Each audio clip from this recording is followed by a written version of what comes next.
Hello guys, welcome back to my channel. आप सबका स्वागत है हमारे चैनल पे। आज की वीडियो में देखेंगे कि जो हमारे सुप्रीम कोर्ट ने उन्होंने अलाउ किया है, जो मेडिकल टर्मिनेशन होता है किसी भी माइनर का 30 वीक प्रेगनेंसी का। अगर कोई भी माइनर है जो 18 साल से कम है, फिर 21 साल से कम है और वो बाय एनी केस प्रेग्नेंट हो जाते हैं किसी भी रीज़न की वजह से, तो वो अपनी प्रेगनेंसी को 30 वीक तक टर्मिनेट कर सकती हैं।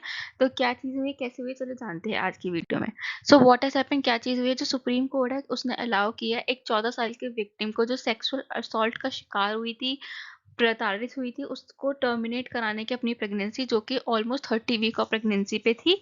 तो ये चीज़ सुप्रीम कोर्ट ने हमारी अलाउ करी है। ठीक है। अब सुप्रीम कोर्ट ने ये भी कहा है कि जो बेंच है वो लीड करी जाएगी चीफ जस्टिस, जो हमारे चीफ जस्टिस हैं इंडिया के डी वाई चंद्रचूड़। उन्होंने मंडे को 22 अप्रैल को उन्होंने ये कहा था, ये एक तरह का एक्सेप्शनल केस है और लड़की के पास अपने पास राइट है उसको खुद को प्रोटेक्ट करने का, सब चीज़ें करने का, तो वो ये चीज़ कर सकती है। ठीक है। अब दूसरी चीज़ क्या हुई है, जो बेंच है उसने ये नोट किया है कि जो रिपोर्ट है वो सबमिट की गई थी जो डीन है म्यूनिसिपल हॉस्पिटल मुंबई में। उन्होंने कहा था, इन्होंने अपना क्लियरली ओपिनियन कहा था, अगर कंटिन्यूशन प्रेगनेंसी की जाती है अगेंस्ट द विल, जो माइनर है उसकी विल के अगेंस्ट करी जाती है, वो नेगेटिवली इफेक्ट करेगी उसकी फिजिकल हेल्थ और उसकी मेंटल हेल्थ को एज अ माइनर, क्योंकि वो अभी तक सिर्फ 14 साल का, किसी भी 14 साल की लड़की के साथ अगर कोई ऐसा चीज़ होती है और उसके बाद वो प्रेग्नेंट हो जाती है, तो उसकी चीज़ वो कितनी मेंटली डिस्टर्ब होगी, फिजिकली डिस्टर्ब हो जाएगी। तो उस चीज़ को ध्यान में रखते हुए ये चीज़ करी जा सकती है कि वो जो लड़की है वो अपनी प्रेगनेंसी को टर्मिनेट कर सकती है। ये इंपॉर्टेंट क्यों है? ये इंपॉर्टेंट इसलिए है कि ये एक तरह का रिलीफ है मेडिकल टर्मिनेशन ऑफ प्रेगनेंसी का, क्योंकि अभी तक जो लिमिट थी, अपर लिमिट थी, वो 24 वीक्स ऑफ प्रेगनेंसी तक थी। बट अब जो कोई भी माइनर होगा वो 30-30 तक कर सकता है। ये अबॉर्शन लॉज इन इंडिया क्या है, जो हमारा medical termination of pregnancy act 1971 था, वो अलाउ करता था टर्मिनेशन ऑफ प्रेगनेंसी, मतलब आप अपनी प्रेगनेंसी जो टर्मिनेट कर सकते हैं सिर्फ कुछ ही कंडीशंस में। अप टू 20 वीक्स आप कर सकते हो अगर आप अपने डॉक्टर की एडवाइस से कर सकते हो। अगर आप 20 से 24 वीक्स के बीच में अबॉर्शन कराते हो, वो एक तरह का एक्सेप्शन जाता है उसमें, बट दो तरह की कैटेगरीज होती है। After two registered medical practitioners have evaluated the right to seek permission, मतलब बेसिकली जो आपका प्रैक्टिशनर है उसने आपको 2 बार अच्छे से एग्जामिन वगैरह किया है और उसके बाद आपके पास राइट है उसको प्रेगनेंसी को टर्मिनेट करने का। अब जो सेक्शन 3 भी है under the rule of MTP act जो था, वो फोर्स करता है 7 कैटेगरी ऑफ फोर्स्ड प्रेगनेंसीज को। एक तो होता है इंक्लूडिंग अगर किसी लड़की का माइनर का रेप हो जाता है, रेप असॉल्ट हो जाता है, जो वुमेन है वो किसी तरह की डिसेबिलिटी से है, या फिर जब किसी लड़की का मैरिटल स्टेटस चेंज होता है, फिर जैसे कोई सपोज कोई लेडी प्रेग्नेंट है, बट अगर कोई लेडी प्रेग्नेंट है बट इन केस में अगर उसका कुछ इश्यूज वगैरह चल रहे अपने हस्बैंड से और वो मे बी डिवोर्स वगैरह लेना चाहे, तो ये हो सकता है। ठीक है। अब जो कोर्ट है वो अलाउ करता है जो termination of beyond this period, वो चीज़ है आपकी, यस इट हैज सर्टेन, उसके पास सर्टेन केसेस है। जो February 1 थी इस ईयर की, जो सुप्रीम कोर्ट ने उसने रिफ्यूज कर दिया था किसी भी एक 26 साल की वुमन को टर्मिनेट करने के लिए उसकी 32 वीक्स की प्रेगनेंसी को।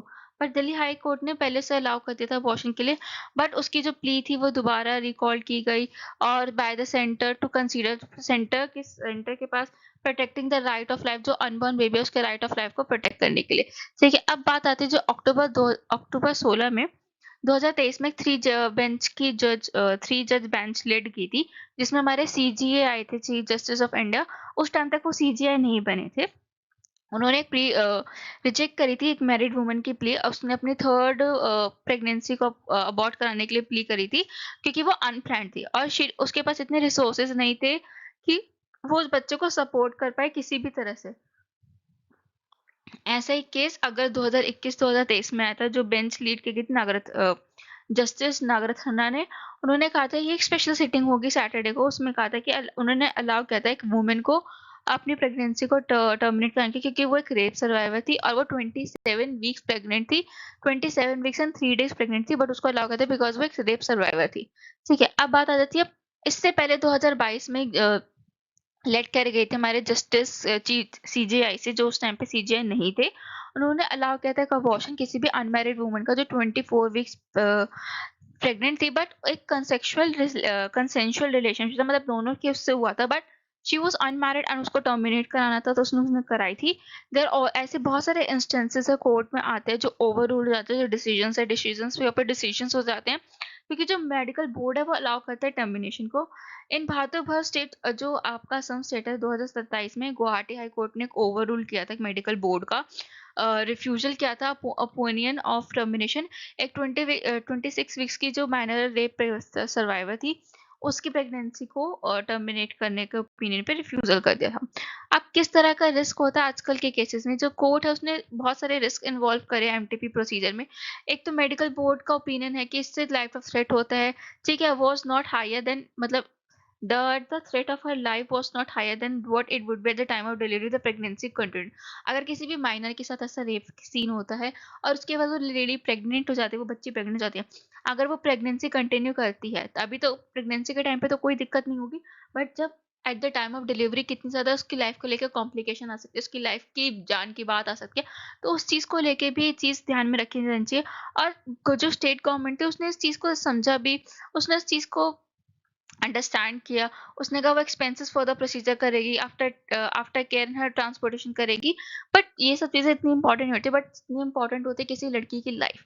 But why this matter reach ऐसी, ये जो बात है वो सुप्रीम कोर्ट तक पहुंची कैसे। जो मदर है, the mother of the minor had appeal, जो माइनर की मदर थी उसने सुप्रीम कोर्ट में अपील करी। जब बॉम्बे हाई कोर्ट ने उसकी रिफ्यूज कर दी थी रिलीफ इन ऑर्डर को अप्रैल 4 को। Sitting aside the high court order, जो चीफ जस्टिस थे चंद्रचूड़, उन्होंने urgency of the situation and the welfare of the minor was Paramount importance. उन्होंने इस चीज को कहा कि जो भी हाई कोर्ट ने डिसीजन दिया उसके बाद भी ये जो सिचुएशन है बहुत अर्जेंट है और इस बच्चे की माइनर की जो वेलफेयर है उस वो ज्यादा इंपॉर्टेंट है, क्योंकि एवरी आवर उसके लिए बहुत ज्यादा क्रूशल है।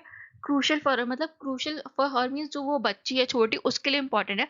तो कोर्ट ने ऑर्डर पास किया कि जो वो बच्ची है, pronounce a detailed one later on. The court formalities the CGI said should not delay the medical procedure।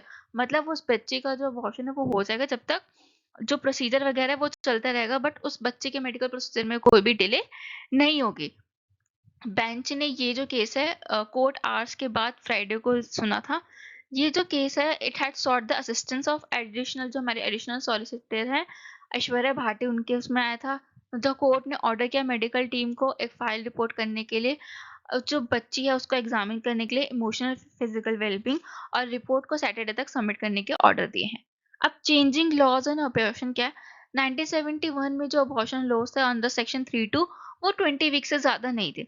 जो अबॉर्शन था वो भी डन हो जाता था एक डॉक्टर अपॉइंट की नज़र में, and it could be done 12 week तक आप कर सकते हो ऑफ कंसेप्शन।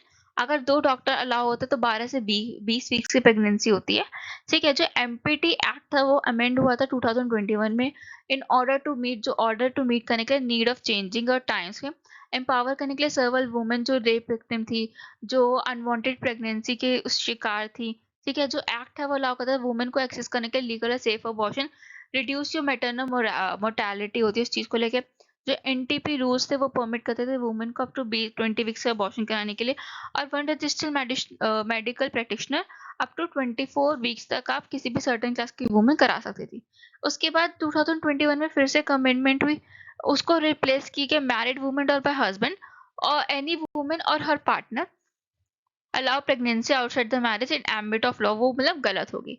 वो अलाउ करती थी अबॉर्शन अनवांटेड प्रेगनेंसी का 20 वीक्स प्रेगनेंसी पे, अगर आपकी जो कॉन्ट्रासेप्टिव पिल्स है वो फेल हो जाती है।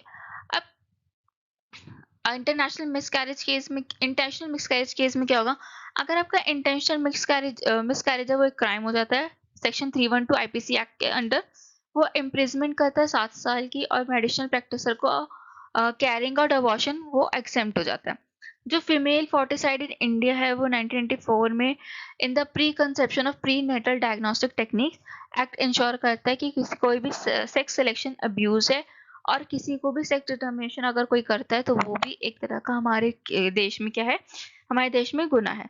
So thank you guys for watching this video. I hope आप लोगों को वीडियो पसंद आई होगी। अगर आप लोगों को वीडियो पसंद आई है so do like share and subscribe our channel. हम आपसे मिलेंगे कल अगली वीडियो में ऐसे और इम्पोर्टेंट टॉपिक के साथ।